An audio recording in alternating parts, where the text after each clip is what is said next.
Baik teman-teman, saya ingin merespon terkait dana otsus 1000,7 triliun yang katanya sudah dikucurkan dalam periode 20 tahun terakhir.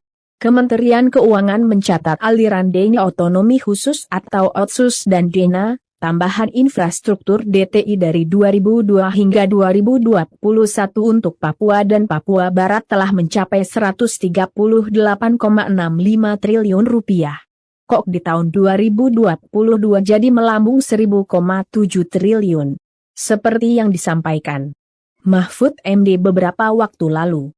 Setelah publik bertanya-tanya soal 1000,7 triliun otsus tersebut. Kemudian oleh Kementerian Keuangan respon dengan mengatakan bahwa yang dimaksud 1000,7 triliun rupiah itu merupakan keseluruhan dari dana otsus, pendapatan asli daerah PAD, TKD atau transfer ke daerah dan dana desa, serta belanja kementerian dan lembaga. Nah, akumulasi keseluruhan dari TKDD atau transfer ke daerah dan dana desa mulai 2005 hingga 2021 mencapai 702,3 triliun rupiah dan belanja kementerian dan lembaga dari periode yang sama tembus 251,29 triliun rupiah.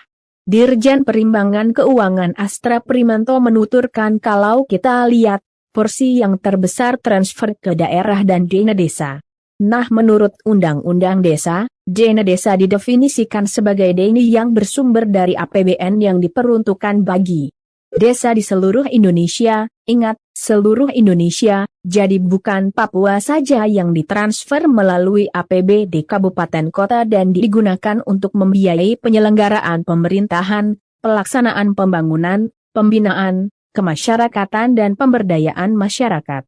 Berdasarkan pada Peraturan Pemerintah Nomor 60 Tahun 2014 tentang dana desa yang bersumber dari anggaran pendapatan dan belanja negara APBN, dialokasikan secara berkeadilan berdasarkan alokasi dasar dan alokasi yang dihitung memperhatikan jumlah penduduk, angka kemiskinan, luas wilayah, dan tingkat kesulitan geografis desa setiap kabupaten kota. Jadi sebenarnya dana otsus itu tidak mencapai angka 1000,7 triliun. Masa 138,65 triliun tiba-tiba naik menjadi 1000,7 triliun. Itu kan aneh atau jangan-jangan betul yang dikatakan Mahfud, bahwa totalnya 1000,7 triliun, tapi kalau dilihat yang membengkak ada pada transfer ke daerah dan belanja kementerian dan lembaga. Apa jangan-jangan kementerian ikut-ikutan? Lalu berapa sih jumlah hasil korupsi yang dilakukan pejabat asli Papua? Apakah akumulasinya menyentuh 500 triliun? Hingga disebut sebagai alasan orang Papua miskin karena banyak pejabatnya koruptor. Sepertinya ada yang salah dan disembunyikan. Dari sini, saya jadi teringat pada sebuah cerita. Ada dua orang pencuri, si jenius dan si bodoh.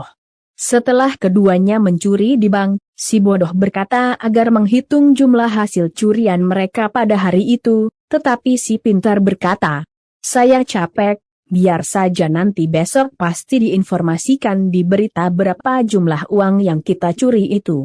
Setelah keesokan harinya keluar di berita bahwa telah terjadi pencurian di sebuah bank dengan total 100 miliar. Si jenius kemudian berpikir bahwa sepertinya ada yang salah dari isi berita tersebut. Ternyata setelah keduanya menghitung ulang uang curian mereka, hasilnya cuma 30 miliar. Dari sini bisa dilihat, siapa pencuri berikutnya yang paling untung dari mereka berdua. Ya sudah tentu manajer bank dan anak buahnya. Sampai sini pahamkan, salam sehat tetap hidup, gunakan insting HMMM.